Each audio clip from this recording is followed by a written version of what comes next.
আসসালামু আলাইকুম। Crown cement সকালের খবরে আমন্ত্রণ জানাচ্ছি আমি ইসমত মিলি।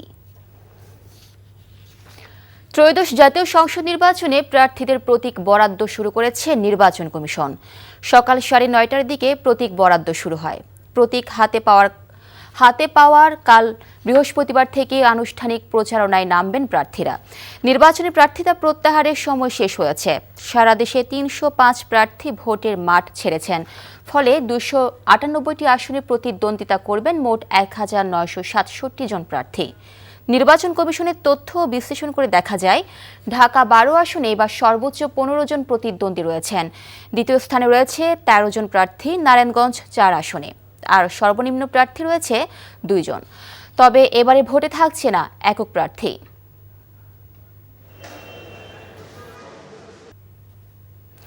প্রথম নির্বাচনী সভায় যোগ দিতে আজ সিলেটে যাচ্ছেন বিএনপি চেয়ারম্যান তারেক রহমান।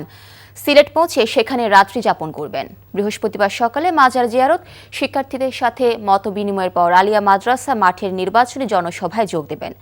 দলের প্রথম নির্বাচনী সভা সফল করতে ব্যাপক প্রস্তুতি নিয়েছে স্থানীয় বিএনপি। সিলেট থেকে আনিস রহমানের ক্যামেরায় আরও জানাচ্ছেন সজল ছত্রী। সিলেট আলিয়া মাদ্রাসা ময়দানে প্রস্তুত হচ্ছে আরেকটি ঐতিহাসিক মঞ্চ। এই মঞ্চে 22 জানুয়ারি বৃহস্পতিবার সকাল 10টায় প্রথম নির্বাচনী জনসভায় বক্তব্য দেবেন বিএনপি চেয়ারম্যান তারেক রহমান। পরিচয় করিয়ে দেবেন সিলেট ও সুনামগঞ্জ জেলার দলীয় প্রার্থীদের। সিলেট থেকে নির্বাচনী প্রচারণার ধারাবাহিকতা এবারও ধরে রাখছে বিএনপি।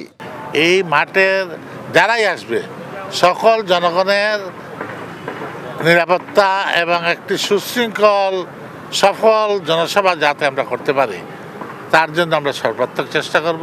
সিলেট থেকে নির্বাচনী প্রথম প্রচারণা উনি শুরু করবেন, এজন্য আমরা খুবই আনন্দিত, খুবই খুশি।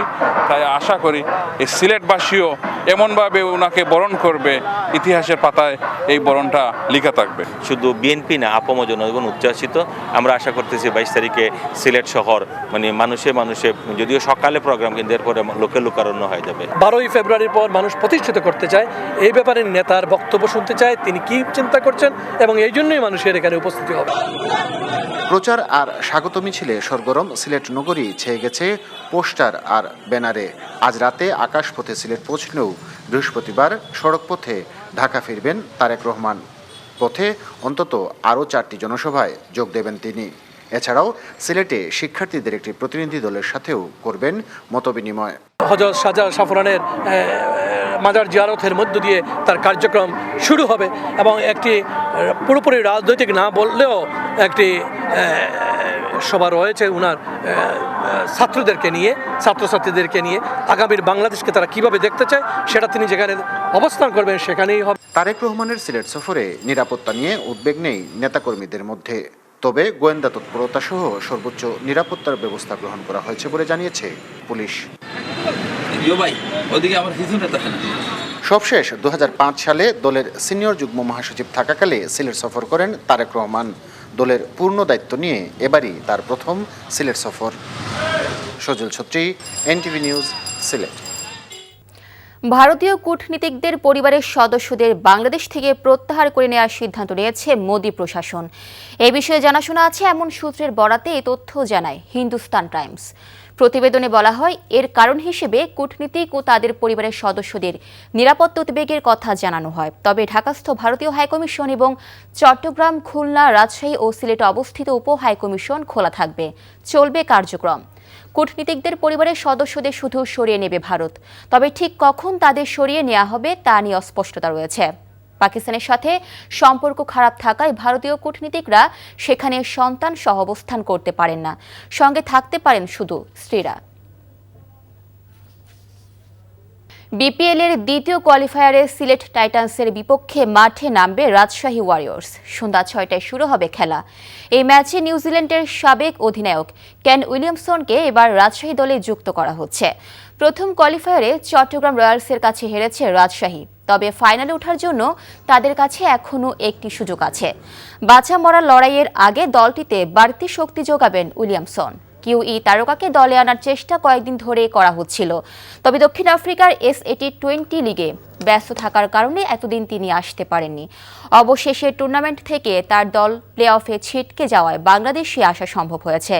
এদিকে প্রথম কোয়ালিফায়ারে শক্তিশালী রংপুর রাইডার্সকে শেষ বলে হারিয়ে বেশ আত্মবিশ্বাসী সিলেট।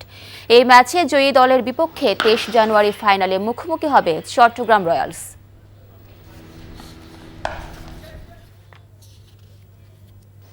টি-20 বিশ্বকাপ প্রসঙ্গ।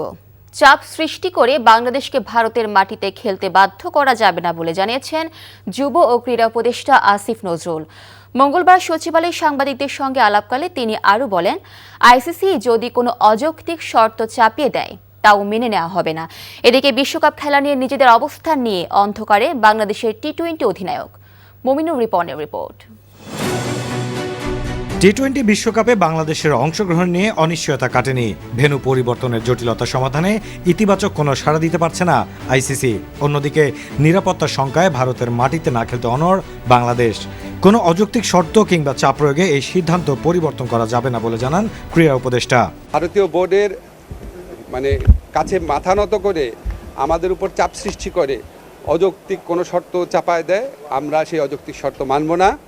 এর আগে এমন উদাহরণ আছে, পাকিস্তানে ভারত খেলতে যাবে না বলেছে, আইসিসি ভেন্যু চেঞ্জ করেছে। আমরা অত্যন্ত লজিক্যাল কারণে ভেন্যু চেঞ্জের কথা বলেছি।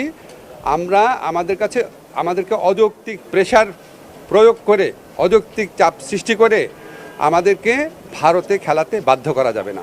প্রতিযোগিতা শুরুর 2 সপ্তাহ আগে টি-20 অধিনায়ক লিটন দাসও জানেন না কি হতে যাচ্ছে তাদের টি-20 বিশ্বকাপের ভবিষ্যৎ।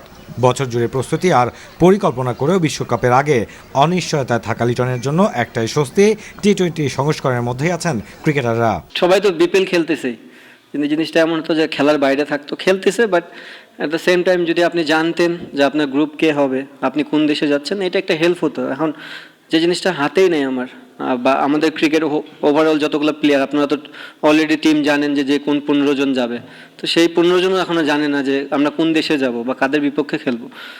আমার জায়গা থেকে আমি যেমন আনসার্টেন, সবাই আনসার্টেন। আমার মনে হয় পুরো বাংলাদেশই আনসার্টেন এই মুহূর্তে। বিশ্বকাপ খেলা নিয়ে শঙ্কা থাকলেও প্রস্তুতির জন্য এখনও সময় আছে বলে মনে করেন লিটন। Mominur Ripon, NTV news, Dhaka. সকালের খবর এটুকুই।